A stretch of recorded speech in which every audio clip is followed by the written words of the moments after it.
அரசியல்ல அடுத்தடுத்து முடிவுகள் எடுப்பதுல கொஞ்சம் கூட சளைக்காதவர் தான் மதுரையின் பிரபல அரசியல் பிரமுகரும் மருத்துவருமான முன்னாள் எம்எல்ஏ டாக்டர் சரவணன்.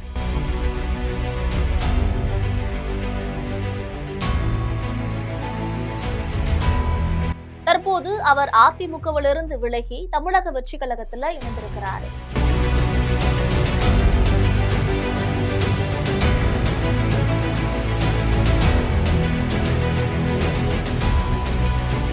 இது தொடர்பான விரிவான செய்தியை பார்க்கலாம்.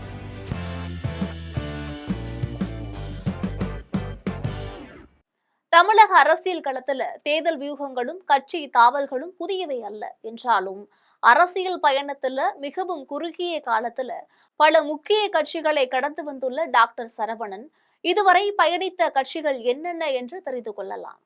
மதிமுக, திமுக, பாஜக, அதிமுக என தமிழகத்தின் பிரதான துருவங்களாக விளங்கும் அனைத்து கட்சிகளிலும் வலம் வந்த அவர் தற்போது தன்னுடைய புதிய அரசியல் முகவரியாக தமிழக வெற்றி கழகத்தை தேர்ந்தெடுத்திருக்கிறார். தாவைக்கு பொதுச் செயலாளரும் அமைச்சருமான புஷி என் ஆனந்தை சந்தித்து இணைந்திருக்கிறார். மருத்துவத்துறையில இருந்து அரசியல் உலகிற்குள் நுழைந்த டாக்டர் சரவணன் முதல்ல வைகோ தலைமையிலான மறுமலர்ச்சி திராவிட முன்னேற்ற கழகத்துல இணைந்தார். கட்சி பணிகள்ல சுறுசுறுப்பாக இயங்கிய அவருக்கு மதுரை புறநகர் மாவட்ட செயலாளர் பதவி வழங்கப்பட்டுச்சு. எனினும் 2015ஆம் ஆண்டு கூட்டணி முடிவுகள்ல நிலவிய குழப்பங்களை காரணமாக கூறி மதிமுகவில் இருந்து விலகினார். பின்னர் அவர் 2016ஆம் ஆண்டு திமுக தலைவர் மு.க.ஸ்டாலின் தலைமையில திமுகவில் இணைந்தார். அவருக்கு திமுக மருத்துவ அணியின் மாநில துணைத் தலைவர் பதவியும் வழங்கப்பட்டது. திருப்பரங்குன்றம் தொகுதி இடைத்தேர்தலில் திமுக சார்பில் போட்டியிட்டு திமுகவின் ஏ.கே. போஸிடம் தோல்வியடைந்தார். ஏ.கே. போஸின் மறைவால் மீண்டும் வந்த திருப்பரங்குன்றம் இடைத்தேர்தலில் போட்டியிட்டு வெற்றி பெற்று முதன்முறையாக திமுக எம்எல்ஏவாக சட்டமன்றத்திற்குள்ள என்றானார். 2021ஆம் ஆண்டு நடைபெற்ற சட்டமன்ற தேர்தலில் திமுகவின் கூட்டணி கட்சியான மார்க்சிஸ்ட் கம்யூனிஸ்ட் கட்சிக்கு திருப்பரங்குன்றம் தொகுதி ஒதுக்கப்பட்டதால அதிருப்தி அடைந்து திமுகவில் இருந்து வெளியேறினார். அடுத்த சில மணி நேரங்களிலேயே டெல்லி மேலிடத்தின் ஆசையோடு பாஜகவில் இணைந்தார் சரவணன். உடனே அவருக்கு மதுரை வடக்கு தொகுதியில போட்டியிட பாஜக சீட் கொடுத்தாங்க. அந்த தேர்தலில் தோல்வியுற்ற போதிலும் அவருக்கு பாஜக மதுரை மாநகர் மாவட்ட தலைவர் பதவி வழங்கப்பட்டது.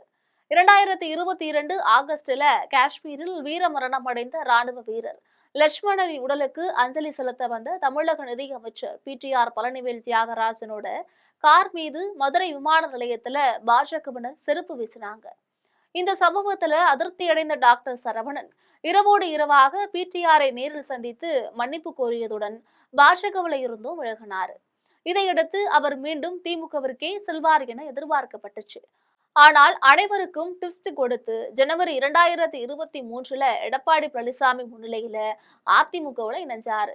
மக்களிடம் எளிதாக அணுகக்கூடிய தலைவராக எடப்பாடி பழனிசாமி இருக்கிறதுனால அதிமுகவை தேர்ந்தெடுத்ததாக அப்போது அவர் சொன்னார். அதிமுகவில் மருத்துவரணி மாநில இணை செயலாளர் பொறுப்பு வழங்கப்பட்டது. அதிமுகவில் இருந்த டாக்டர் சரவணன் நடந்து முடிந்த சட்டசபை தேர்தலில் மதுரை வடக்கில் அதிமுக சார்பில் போட்டியிட்டு தோல்வியடைந்தார். இந்த நிலையில தன்னுடைய அரசியல் எதிர்காலம் மற்றும் தேர்தல் வாய்ப்புகளை கணக்கிட்டு தற்போது விஜய் தலைமையிலான தமிழக வெற்றி கழகத்துல இணைந்தார். இது மதுரை மற்றும் தென் மாவட்ட அரசியல் வட்டாரத்துல பெரும் பரபரப்பை ஏற்படுத்தியுள்ளது. மதுரை மாநகர அரசியல்ல வலுவான மக்கள் செல்வாக்கும் தேர்தல் களத்துல தாராளமாக செலவு செய்யக்கூடிய பொருளாதார பின்னணியும் கொண்ட டாக்டர் பி சரவணன் தாவைக்கவில் இணைந்திருப்பது தென் மாவட்டங்கள்ல அந்த கட்சியின் உட்கட்டமைப்பை மேலும் வலுப்படுத்த உதவும் என அரசியல் விமர்சகர்கள் கருதுகின்றனர். அதே நேரத்துல முக்கிய நிர்வாகிகள் அடுத்தடுத்து விலகுவது அதிமுக தலைமைக்கு மேலும் ஒரு சவாலாக பார்க்கப்படுது.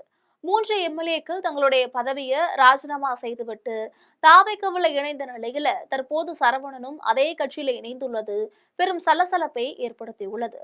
இதுபோன்ற அரசியல் செய்திகளுக்காக எப்பொழுதும் இணைப்பில் இருங்க ஜெம் தொலைக்காட்சியோடு.